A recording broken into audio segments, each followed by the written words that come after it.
Dragonite.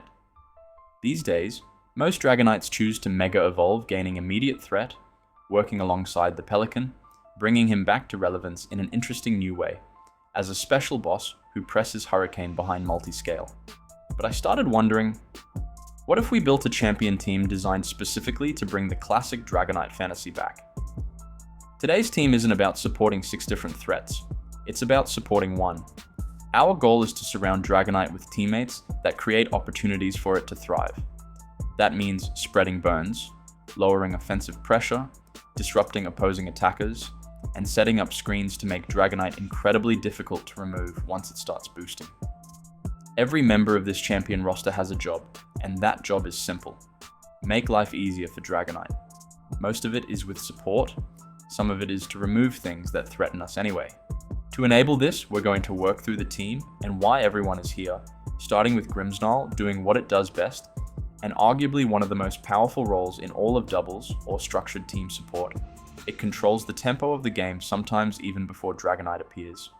Holding Light Clay, Grimmsnarl is built to extend both Reflect and Light Screen into a full 8 turns of damage reduction. This enables much higher survivability, and given Grimmsnarl has Prankster, it's rare that both screens aren't going up. I had considered running Fake Out or Parting Shot, but in testing, I just couldn't fit them in. That's a good problem though, the Dark Fairy has so much tech. So far, we have both screens running. If Dragonite lead, we go with whatever screen is pressuring it the most, or our partner, so we can disrupt the opponent even more before we kick off our Dragon Boy. That breathing room is the entire point. Because Dragonite does not want a fast, chaotic game, it wants space. Protect fits naturally into that structure, given it's the best move in VGC, giving Grimmsnarl the ability to stall out key turns of opposing pressure, scout choice, or simply try to outpredict our opponent. The final slot is where the identity of Grimmsnarl becomes more flexible. Spirit Break offers immediate interaction, chipping away at special attackers while also lowering their damage output, reinforcing the same defensive layer that the screens are already building. On the other hand, Parting Shot turns Grimmsnarl into something closer to a tactical switchboard, dropping both offensive stats of whatever is in front of it, and then safely pivoting into the next piece of the puzzle. In testing, the choice becomes less about theory and more about pressure. Pure support can sometimes leave you passive in moments where you still need to interact, to finish something off, or to punish an overextension. That is where Spirit Break earns its consideration, giving Grimmsnarl just enough presence to matter on its own turn, while still maintaining its primary identity as a screen setter. Taunt counters us pretty hard, so it's sometimes just nice to have a button to press. Scovillain is up next. Mega Scovillain is an annoyance that constantly disrupts the opponent's ability to play the game. The Megastone is what unlocks that identity, turning Scovillain from a somewhat awkward offensive Grassfire hybrid into a full control piece built around denial attrition and forced decision making. Protect is the first layer of that control. You know why it's good, we'll keep going. Next is Leech Seed, which adds a slow suffocation and sustain for our Pepper. Combined with Burn Chip, it turns even bulky Pokemon into liabilities over time, forcing switches, forcing recovery, or forcing risky aggression. And every one of those reactions plays directly into the team's broader game plan of destabilizing the opponent long enough for Dragonite to safely enter and start scaling. Drain is the quiet surprise in the set. Most opponents do not expect us to have meaningful self-sustain or real finishing power, so when it suddenly starts recovering health while actually threatening damage, it shifts from passive annoyance to something that cannot be ignored. It also gives Scovillain a way to function under taunt, ensuring it is never completely shut down just because its primary support tools are denied. But the defining move, the one that gives Mega Scovillain its entire identity on this team, is Rage Powder. This is where everything comes together.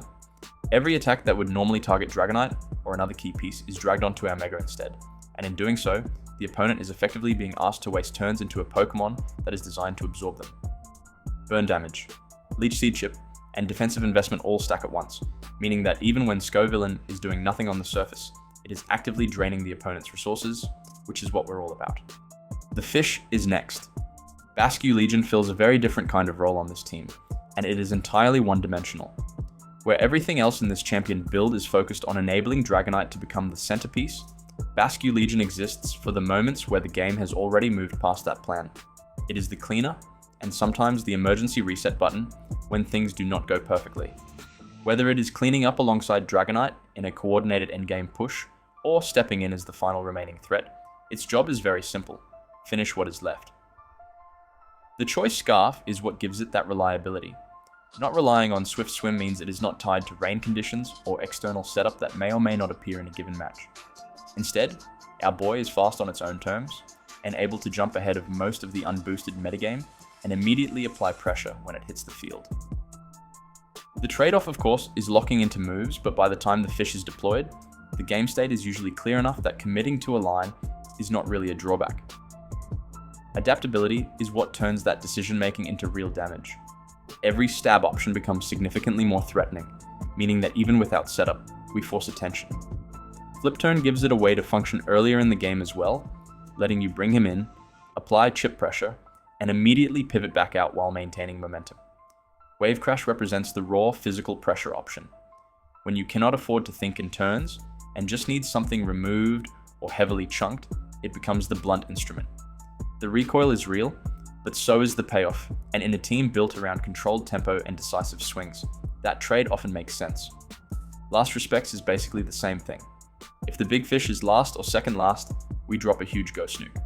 The final slot is where adaptability shows its flexibility in a very literal sense. Jet gives you control over priority situations, letting you bypass speed ties, revenge kill weakened threats, or secure a finish without risking recoil or a locked-in wrong choice. Waterfall, on the other hand, leans back into pure damage, giving you a safer, consistent stab option when you do not want to commit to Wave Crash's self-damage, but still need immediate pressure. Sneasler is next, and it is here because we need a go-fast mode. It gets everything we need, and there is a reason it's constantly at the top of usage each regulation. It's not the most fun, but sometimes you just need something good to counter all the annoying things in the meta at the moment. The bridge hates taking close combat.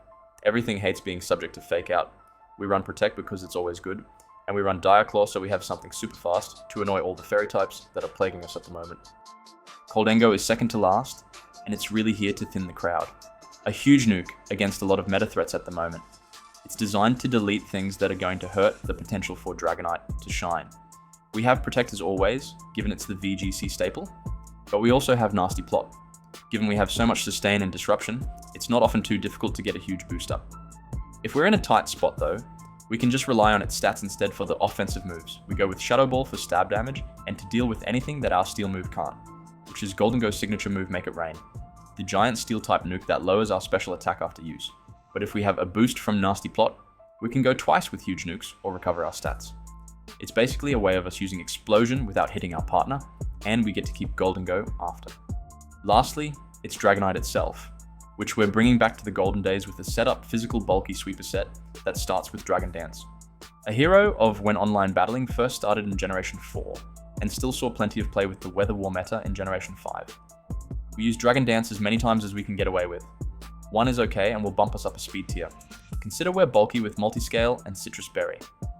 From there, we go our reliable stab move in Dragon Claw, given Outrage is too unpredictable.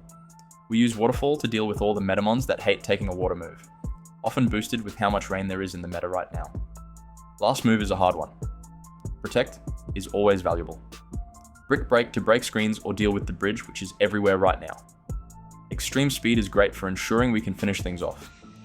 Breaking Swipe gives us a multi-target option. It's dealer's choice and I've tested a lot, and there isn't really a bad choice. And that is the full champion roster built around Dragonite. Not as a background piece, not as a secondary win condition, but as the entire axis the team is trying to support. Every slot here had a job, and none of them were filler. From Grimm's Null setting the pace of the entire game, with screens, to Scovillain turning positioning into a nightmare to Goldengo, acting as the pressure tool that deletes anything standing in the way, and Basker Legend cleaning up whatever is left when the dust finally settles. It is a structure built less around raw meta dominance, and more around a very specific idea, giving one of Pokemon's original setup monsters the space it needs to feel terrifying again. And maybe that is the point of it all. Not every team has to be the most efficient, the most optimal, or the most oppressive thing on the ladder. Sometimes it is enough for a team to feel like something nostalgic, something a little reckless, something that reminds you why certain Pokemon used to define entire eras of play when they were given just a bit of room to breathe.